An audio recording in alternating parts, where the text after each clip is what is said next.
Thank you very much for inviting me to speak this evening, at least a few words by way of introduction. I've had the privilege and pleasure of knowing Dr. Sliwa. It sounds good. Sounds good, Dr. Sliwa. For more years than either of us want to remember, probably. I also, before I say anything further, it's really nice to see some of my old friends and colleagues here, as well as some of my current remaining colleagues from the university. So it's a shout out to them also. Dr. Sliwa began, as some of you may or may not know, as a political science major at Kean University. Much to her chagrin or surprise, she and I both moved almost at the same time. I had been developing the master's program, working on it, and she began to show interest in Holocaust studies. I think it was probably germinating already, but so when she graduated with a degree in political science, some people somehow convinced her that maybe she'd wanted to go on in her studies in Holocaust studies and not in political science, which was Holocaust studies gain and political sciences loss. But her work, as many of you know, in the field of Holocaust studies has been remarkable. Her academic performance has been extraordinary. Her professional respect and expertise today is way beyond many of the students that I've had the privilege and pleasure of being with. She is a very diligent scholar, a very respected young scholar. She is already finished her second book. She's working in the Jewish community. She speaks more languages than I have fingers, and has taught herself in the course of her study many of those languages as well. Of all the students I've had the privilege and pleasure of knowing in the master's program, she stands head and shoulders above all our students. And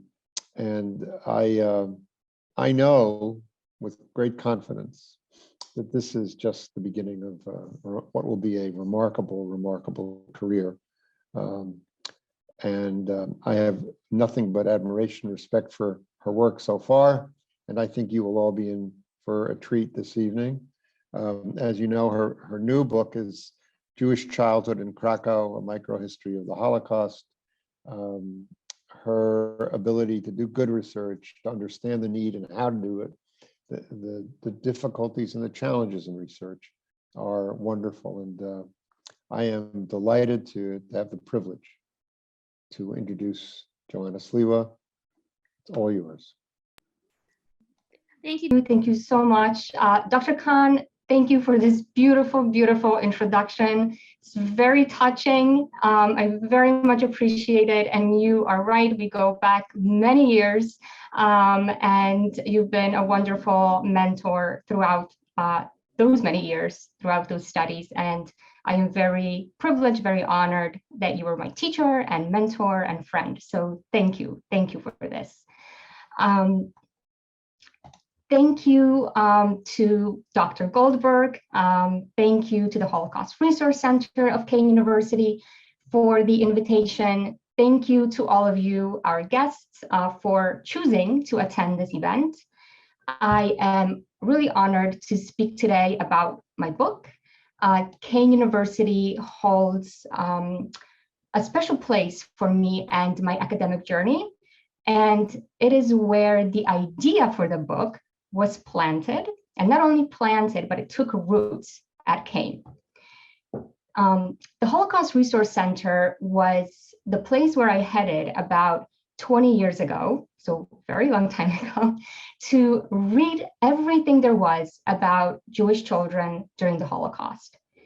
I was an undergraduate student back then, and as Dr. Khan mentioned, a political science major. I took the only course on the Holocaust that was offered at the time at Kean, the Holocaust in Literature and Film. And that course was taught by English professor Bernard Weinstein. I had a personal interest in how Jewish children, such as my own grandfather, experienced World War II. So the theme for my research paper for this course was obvious. But then the questions came up for me. How does one write about the persecution of children during genocide? And what do children's experiences tell us about the larger history of the Holocaust? And my professor, Professor Weinstein, pointed me to historian Deborah Dwork's book, Children with a Star, Jewish Youth in Nazi Europe. Now, this work was published in 1991, so it was a little over 10 years old at the time. That book made a huge impression on me. It introduced me to scholarship specifically on Jewish children during the Holocaust. In that book, children emerged as historical actors who had agency. Young people were front and center in this transnational history because it was about Europe, German-occupied Europe more broadly. I learned how children's histories allow us to understand social networks and rescue efforts.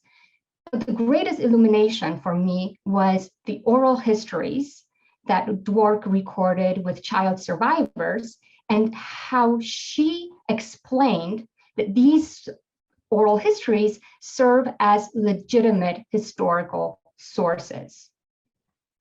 So a research paper for a class developed into a master's thesis in Holocaust and Genocide Studies at Kean, as Dr. Khan mentioned. I researched and wrote about Jewish children's lives in the Krakow ghetto in Poland. Now, why Krakow? In 1993, Steven Spielberg's film Schindler's List came out. I was struck by this soul-colored image of the girl in a red coat. For me, I wanted to learn about what life was like for children in the ghetto, how they remembered that stage of their persecution. I wanted to learn the names and the histories of the children whom this girl represented in the movie. So I read memoirs of adult survivors, of child survivors. I listened to oral histories, including those that were recorded and collected by this very center, the Holocaust Resource Center. So I hope everyone understands what a gem of a center this is on the Kean campus. Some of the founders of the Holocaust Resource Center were Jews who survived with the help of the German industrialist who was based in Krakow, Oskar Schindler. In the course of my research, I discovered really a wealth of information that brought me to expand the thesis into a dissertation. At the Strasser Center for Holocaust and Genocide Studies at Clark University, I worked on a dissertation that examined the Holocaust in Krakow through the lens of Jewish children's experiences and recollections. And Professor Dwork, whose scholarship was very influential for my own thinking, became my advisor. So I was very lucky. The Jewish history in Krakow during the Holocaust has been understood and presented mostly through the story of Oskar Schindler and the more than 1,000 Jews whom he rescued. But of course, that's only one part of this complex history of the 56,000 Jews who had lived in Krakow in 1939. I wanted to learn about Jewish daily life during World War II in the city, about the role that Krakow played during the war. I wanted to examine Polish-Jewish relations in the context of responses to the plight of Jewish children. I was curious about young people, how they navigated German-occupied Krakow, how children coped with the dangers and changes that were occurring in their lives. I wanted to know what roles children assumed and how very few managed to survive. And I also wanted to find out how adults, so Jewish parents, community leaders, welfare workers, ordinary Jews, how they tried to mitigate the speed and scale of the Nazi persecution of children. And so this brings me to my book. And now I will just share my screen with you. Okay, and I hope everyone can see. Okay.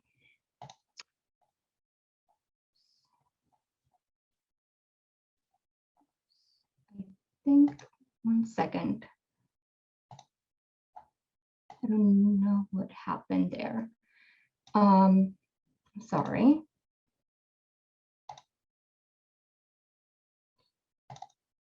Okay, can you see the screen? Yes, okay, great. Okay, good. I'm sorry, I just had some kind of a glitch here. Okay, so as it was mentioned a few times, this is the cover of my book, Jewish Children in Krakow, on microhistory of the Holocaust. The book focuses on Poland. Sorry, just having a little trouble here. Okay.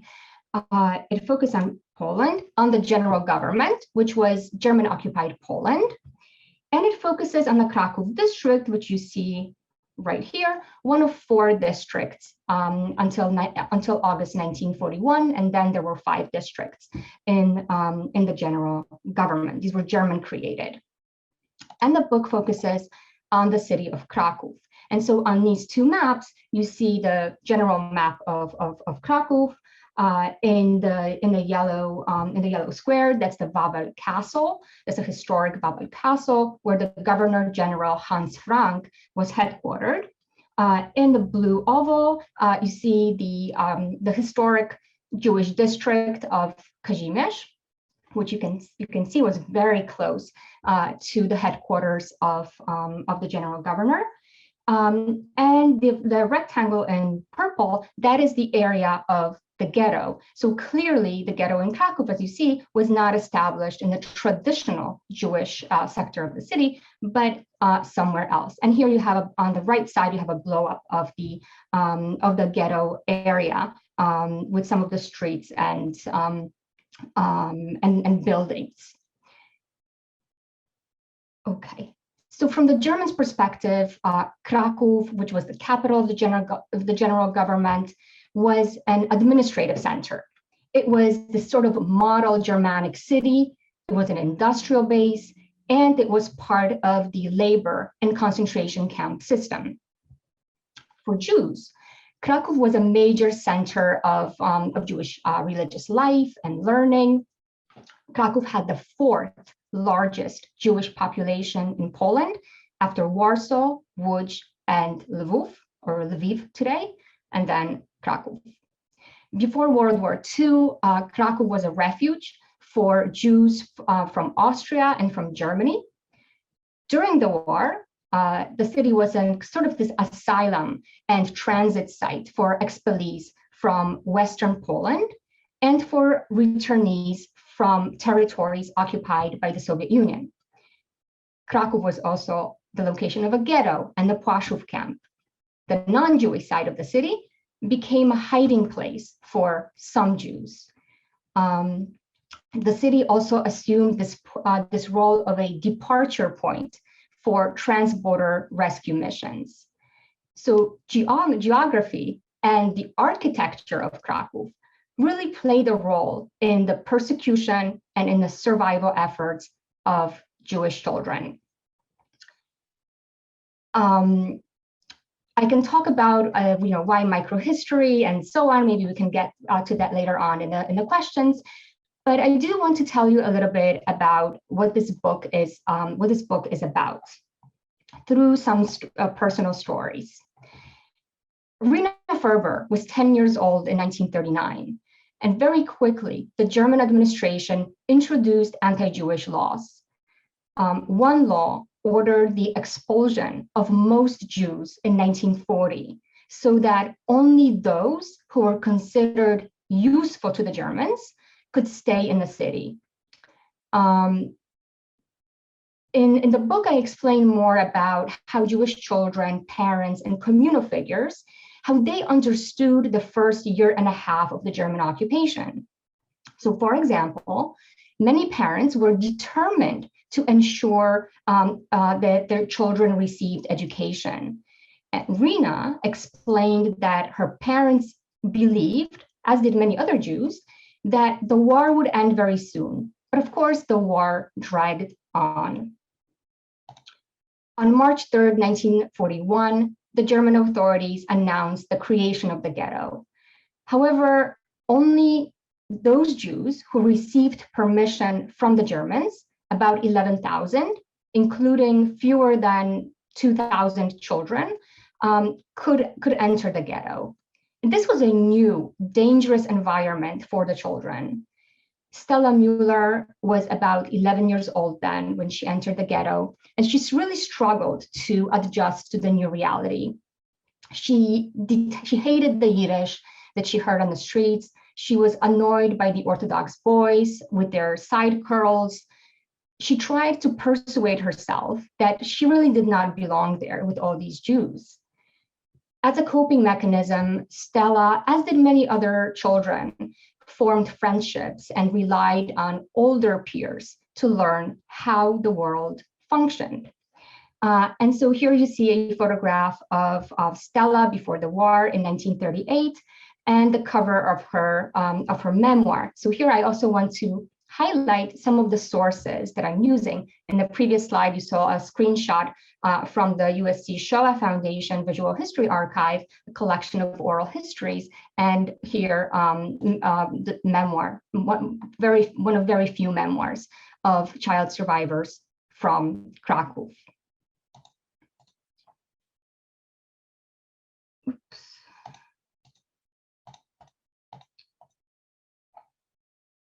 To try to survive in the ghetto, many children pretended to be older and in order to present themselves as useful.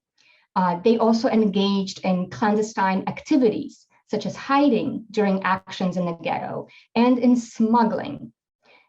In this way, children became breadwinners, but also links between the ghetto and the Aryan, non-Jewish side of Krakow. Abraham Blim, whose photograph I could not find, nor could I find any more information about him.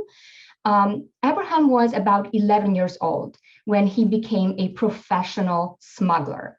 He excelled in bringing items considered luxurious, such as live chickens. But he also smuggled letters for the Jewish resistance.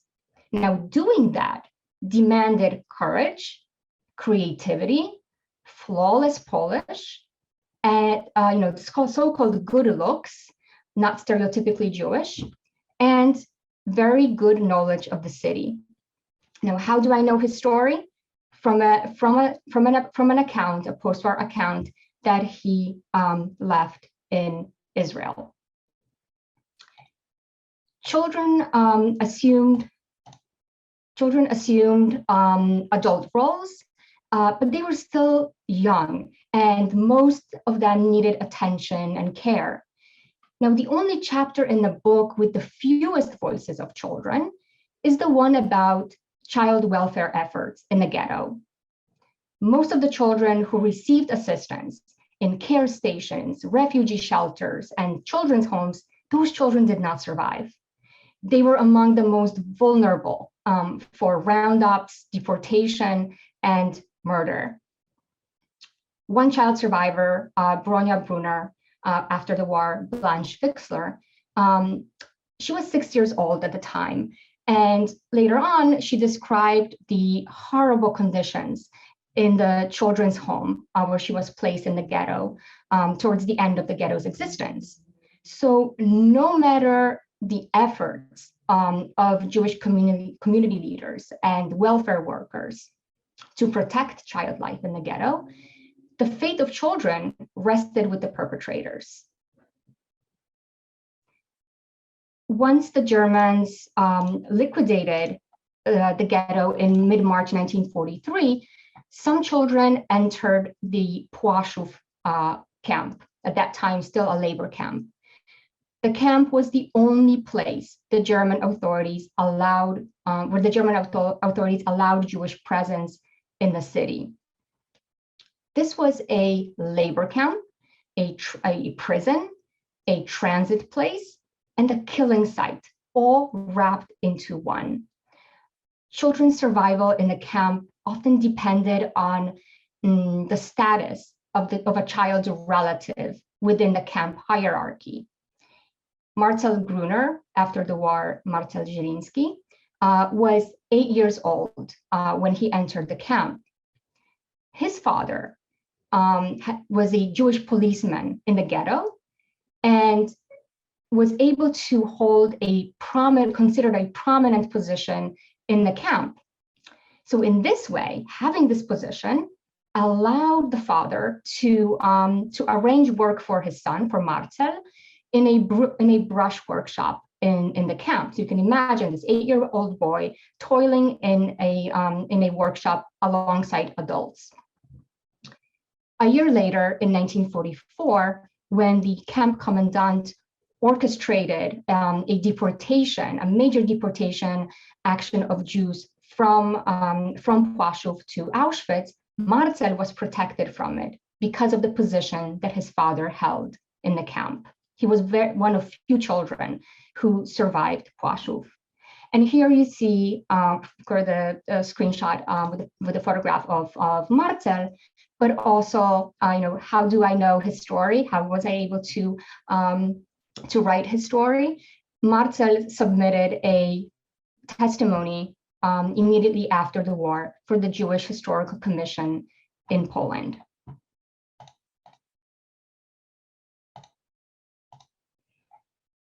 Some Jewish children never entered the ghetto or the camp. They struggled to survive in hiding or under a false identity on the so-called Aryan side of the city, usually with the help of non-Jewish Poles.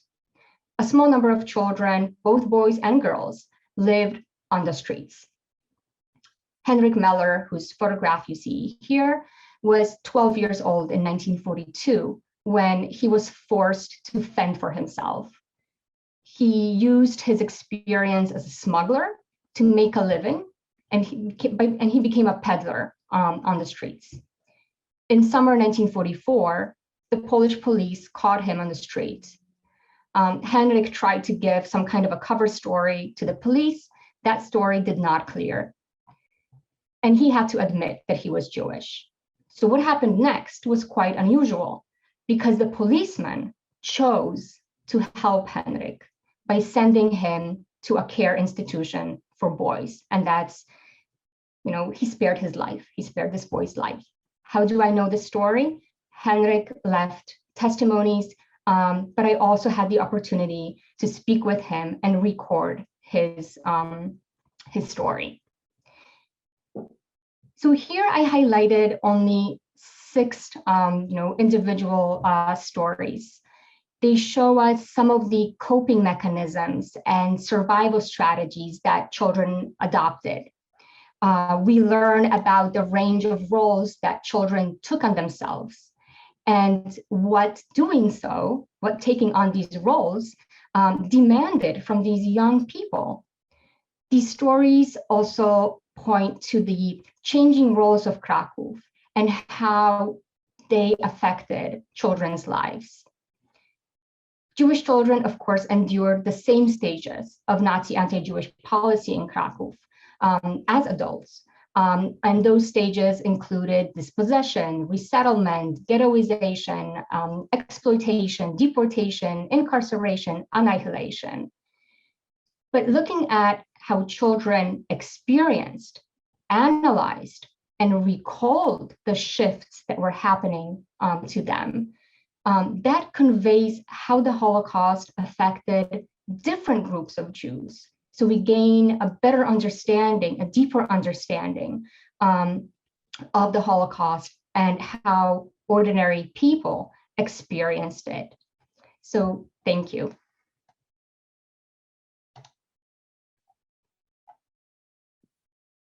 Thank you so much, Joanna, for introducing us to your book and providing some insight into your intellectual and scholarly journey. And for full disclosure for everybody here, Joanna and I did our doctorates together. And so I was very fortunate from the beginning to watch this journey that you've taken from being, a quiet, very dedicated student to being, such a confident, award-winning scholar and friend has been remarkable for me to be able to see this and to be able to celebrate you and your book tonight. So thank you for being with us. I'd like to take a few minutes before we open up the floor for questions to unpack a few of the book's themes. And something that, really struck me reading the book is, as historians, it's so critical that we honor individual accounts, particularly those from marginalized or underrepresented communities. This includes, of course, Jewish children. And too often when we're taught about Holocaust history, we are taught about the 1.5 million, or approximately 90% of all European Jewish children under Nazi occupation being murdered. And that's a tragic and staggering figure. The issue I've always taken with this is how easy it is to forget about that much smaller number who survived. And I think, it's easy to forget about the accounts of those who did create. So the diarists, the children who were featured in photographs, who created art, who collected, to forget about them because they did not survive to give formal testimony.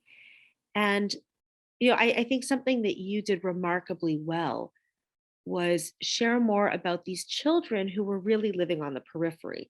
And I would love to know a little bit more about how you identified their stories in the first place, because of course, Jewish Childhood in Krakow was published 76 years after the war ended. So how did you find these individuals? Such a great story, and thank you for your kind words, Adara. Yes, so I try to kind of highlight some of my sources, right, in this short presentation. So of course, oral histories. I used a lot of children's voices. I listened to over 200 oral histories of children. I never thought I would find that many of children from Krakow. I also read written accounts, such as the ones that I showed. There are several that were submitted by children immediately after the war in Poland by the Jewish commissions, whose task was to, either reach out to the survivors or encourage survivors to provide their histories. Now, these are short documents. They're not, they're usually not several pages long. For children, usually 3-4 pages long, basically, what they went through, very general information. So this was useful to understand how children viewed what they remembered right after the war, and just get an idea of some of the patterns of their persecution. But it was really the oral histories that gave me much more information about feelings, about thoughts at the time. And of course, the passage of time, we have to understand that. And of course, acquisition of secondary, of other knowledge throughout the years, and of the different,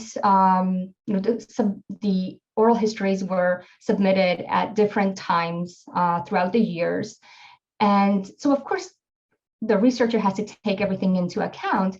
But I was really interested to hear how the child survivors understood their experiences, what they remembered from that time. That was very valuable to me, because who else is going to tell these children's stories if not the children themselves? It's not like this information emerges from official records of German records. It will not. And actually, there was very little, next to nothing, in the German records about Jewish children. So it's really, we have to listen to what the child survivors are saying. We have to read what the child survivors wrote in their memoirs, and what some of the children who wrote their diaries during the war. We have to take that seriously, and use those sources to write the history of the Holocaust. I couldn't agree more. Thank you. A conversation we had a little while ago, about these children, and realizing that when we're writing our books, when we are sharing narratives, there's a limitation to what we can share. There's page counts set by publishers, and oftentimes we don't have that knowledge. As you said, testimonies granted immediately post-war, it's not always possible to track down more about an individual. But I'm curious to know if you could share a little bit more about what happened to some of the children who did survive, and how these Holocaust experiences and the memories of this period influenced them later on. This is such a fantastic question, because this is an entire history of its own, and I hope that someone will write it. It's only an epilogue in my book because of all the reasons that you mentioned, Adara. It's just not possible to do everything in one study. It's not possible to do justice to the complexities of these stories. So some of the children who survived, some of the children were from Krakow and they stayed in Krakow. Some of them reunited with their surviving parent or parents. Most often, they did not reunite with them. After the war, the Jewish community in Krakow set up children's homes, orphanages, where children were placed. Sometimes these were children who were orphaned or who had a parent, but the parent was unable to take care of them because of health condition, or they didn't have the financial resources to take care of the child. So children, again, it was kind of like the war never ended for them. In fact, what I kept hearing over and over again from child survivors, when I interviewed them, was that the war started for them in 1945, because suddenly they were faced with the losses of loved ones, of their homes, and the necessity to reconstitute their lives. And how do you do that? For children who lived with Christians, for example, they had a very difficult time, especially younger children who didn't have quite the understanding of Judaism, of their Jewish identity, and who instead grew up in this, immersed in this Christian environment. So, for example, Miriam Shmuel, now of blessed memory, she survived in Warsaw and elsewhere, but after the war, she ended up in Krakow in a children's home, and she had to pretend that she was Christian during the war. She was taught that Jews were bad, that Jews killed Christ, and so she lived with those ideas, and it was very hard for her to get rid of those ideas, right? She didn't want to live among Jewish people. She did not like to live among Jewish children. She didn't feel like she belonged there, and so she struggled all her life with her identity. So you have these tragic stories, and of course there are stories of children who remembered that they were Jewish, that they had a beautiful life with their families, who wanted to honor their families by leading Jewish life, feeling strongly about that. But it was very difficult in Poland in the immediate post-war years. There was still anti-Semitism that was rampant.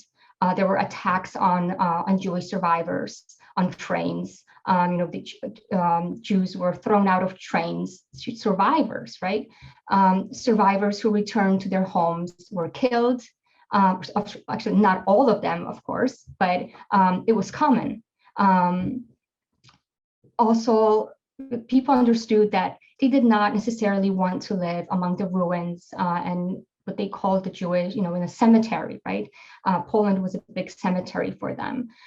So there were a lot of issues that these young children faced, and of course the years of communism, where kind of people kept it hidden that they are Jewish. That didn't help either.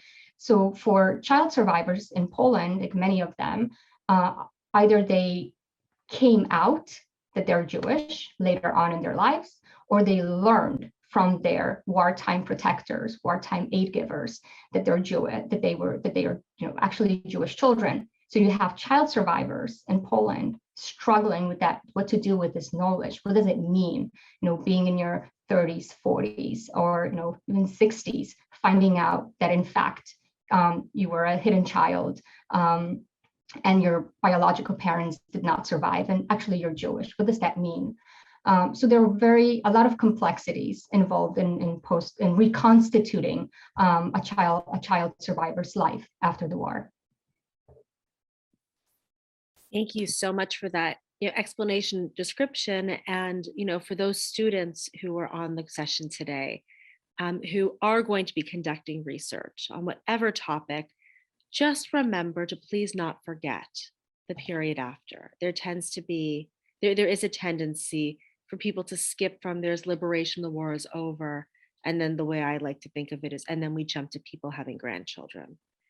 And it minimizes and it devalues everything that people went through to try to reconstitute their life, or to begin their life in the case of children who had truly not had an opportunity for childhood during the war. And I want to turn things to questions in a moment, but just to take a chance to thank you again, Joanna, for the care and compassion that you were showing to these individuals whose narratives are featured in your book. And that is not an easy task, but you have shown such respect, and you have given back some of the dignity for those who perhaps did not survive to tell the stories themselves. So thank you for doing that for them, and thank you for doing that for us. And what I'd like to now do is provide some of the folks who are here with us tonight the chance to ask their questions. And I will ask you, beginning with Stephanie, to either turn on your mic, unmute yourself to ask your question, or just send me a message and I'm happy to read your question. So we can begin with you. Thank you so much for giving this speech tonight. I've been looking forward to this since Adara and Sarah told me about it. So I really appreciate you being here. So one of my questions is, for those children that survived and chose to give their testimony directly after the war, was there any inclination that it was their way to show some sort of resistance, even though the immediate threat of the Nazis was over? And if not, did they allude to the reasoning they decided to speak so shortly after their experience? That is a great question about resistance, because I've never thought about it this way, about giving your testimony immediately after the war as a form of resistance. Very interesting.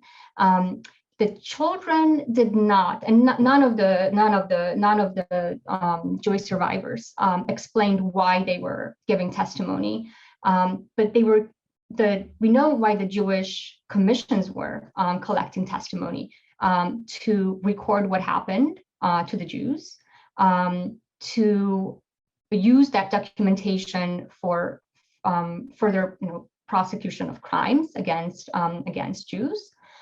So that was very important for historical record and so on. And the children who submitted these testimonies, those are the children who reached Jewish committees. Now, Jewish committees after the war were essential for survivors, because that's where survivors received food, received shelter, received clothes, but also where survivors could inquire about their loved ones. There were lists posted at each committee whenever someone was looking for someone. This is where you went, to the Jewish committee. Now, of course, not all Jewish survivors in Poland left their accounts with the Jewish committees. Sometimes they, it was like some people lived in villages. They did not travel to the nearest cities to leave their accounts, but also some people didn't want to. They chose to live, some of them chose to live under their under their wartime identities, and they felt that they did not want to come out as Jews, right? And leave a record that they were Jewish. There are plenty of examples like that. Also, like another form of accounts submitted immediately after the war by children were these sort of descriptive. I don't quite understand. I don't quite know how to call them, but they were kind of essays. Okay, let's call them essays that children were encouraged to write in children's homes as a form of therapy. So the educators would ask children to give them paper and ask them to explain what happened to them during the war. This is fascinating material because children wrote in their own words about what happened to them, what they felt was the most important to them to record. So this is another form of a child's testimony. Thank you very much. And next we have Susan.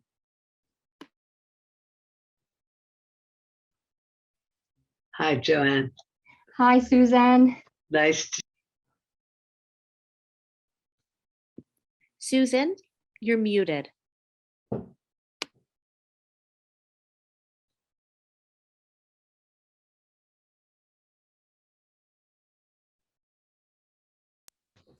Okay. Yes. Sorry about that technical glitch. In any case, I look forward to reading your book, Joanne. Joanna, you talked about children being hidden, rescued by Christians. I would think that it'd be very hard to get written material documentation from those families that hid those children at this point. What sources are there like that? Thank you, Susan, and thank you for being here, and thank you for your question. Yes, from the families, right? So from the aid givers, you're asking. Right. Sources from aid givers, okay. In fact, there are some sources, and that's mainly essays in that are part of files for the Righteous Among the Nations Award. Okay. And some of that information is available at the Jewish Historical Institute in Warsaw, and that's how I learned these stories.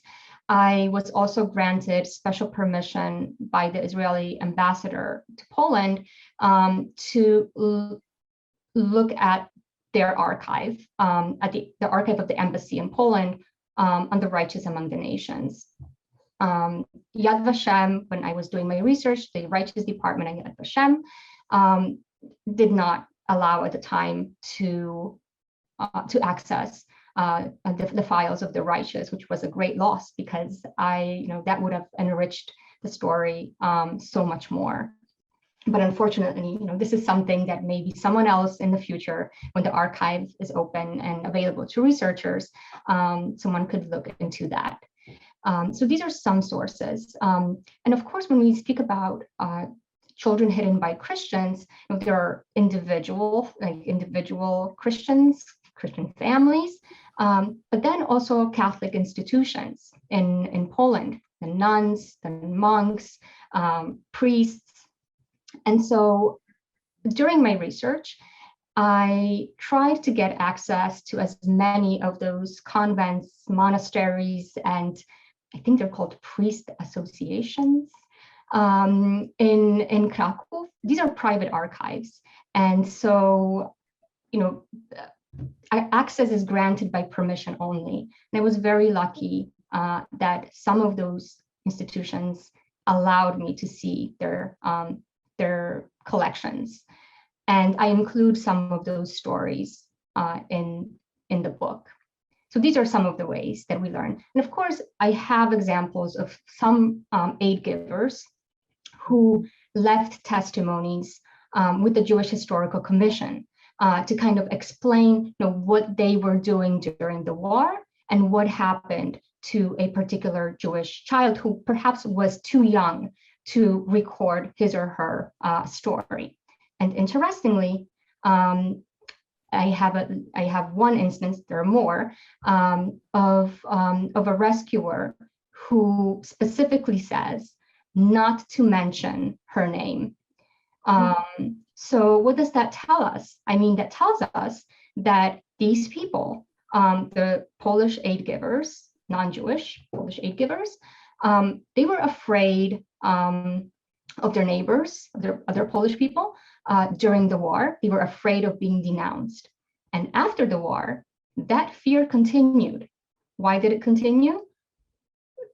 Because these people did not want others to think that they were benefiting from sheltering Jewish children, from receiving money for hiding these children.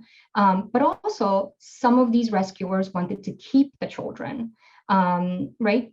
They did not want to return them to children's homes or to the children's surviving families, because they grew attached to each other, and they viewed these children as their own. Not in all instances, but in some instances, yes.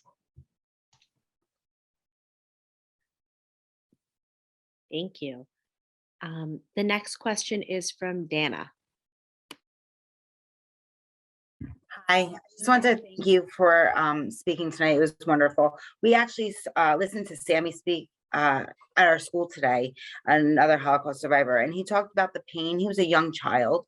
I was just wondering that you have these testimonies of these young children. Did they ever go back and give testimonies as an adult living with the survivor's guilt or post-war, and how that affected them? Okay. So the same survivor, I'm not sure I understand. So the same survivors who gave testimonies after the war gave testimonies also later on? I was asking, has anyone, so they gave testimonies early on in their lives, right? Now, maybe they were up in age, 60, 70, now they're giving testimonies as an adult, and how life has affected them. Yes, absolutely. And there are also studies, and this is another great question, because that's something that researchers are also interested in, who study oral history and kind of like memory of the Holocaust, and how that changes or doesn't change over time. And so one of the scholars who studied this, Sharon Kangisser-Cohen, from historian at Yad Vashem, and she wrote a book about this, comparing testimonies given by the same survivor throughout the years, and looking for patterns and looking for differences in those testimonies. And I also encountered that in my own research, and I tried to collect as many sources as I could. And what I saw in these sources, when there was a testimony submitted immediately after the war, such as the case with Marcel Gruner, whose story I just touched upon, he left an immediate post-war account, just a few pages. And then many years later, I think it was 2016, he left an oral history of his persecution. And of course, in that oral history, he was able to expand on the memory of his experiences, some things that he couldn't include in the immediate post-war account. So yes, so we have to answer your question in short, Dana, yes, we have those instances. Thank you. And Sarah. Hello. So my question is not about childhood, but actually about Krakow. So I'm not talking about historians, but I've noticed that when some people are discussing Krakow, they're actually talking about Oswiecim and vice versa. So I want to gauge from you, why do you think the two areas are being interchanged like that? And what is the importance of differentiating the two? Okay, so instead of referring to Auschwitz, they talk about Krakow. Yes, or like they're talking about the city of Oswiecim, but they're talking about Krakow, or they're getting the names wrong. Okay, so I think if I understand correctly, it's about proximity of the place, right? Right. Krakow to Oświęcim, the town of Oświęcim, and then the camp of Auschwitz. Yes.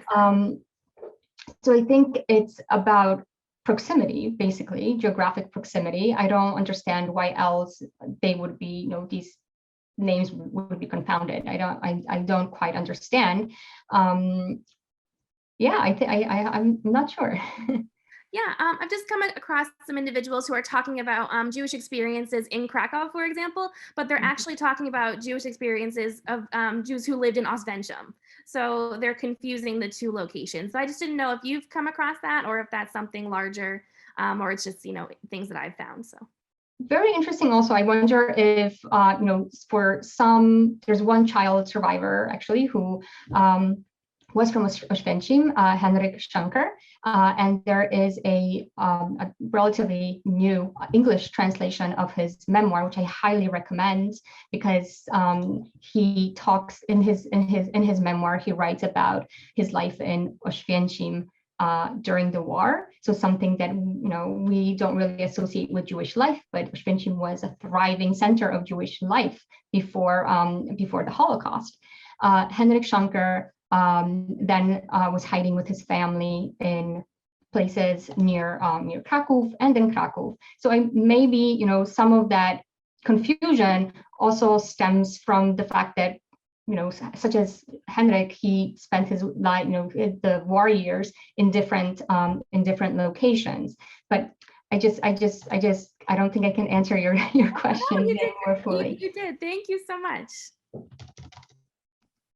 Thank you. Stephanie, I saw that you posted another question in the chat. I did. Let me go back up to my question real quick. Okay, so regarding the hostility and violence that so many survivors experienced after the war, I'm currently writing my thesis on Holocaust commemoration in Poland specifically, and looking at the political influence. But from some of the research that I've done, at least aesthetically, a lot of the memorials sort of indicate a sense of brokenness or an unrepaired history, specifically with the large monument at Płażów and Treblinka, and then even the damage that's been preserved on the floors at the Jewish Historical Institute in Warsaw.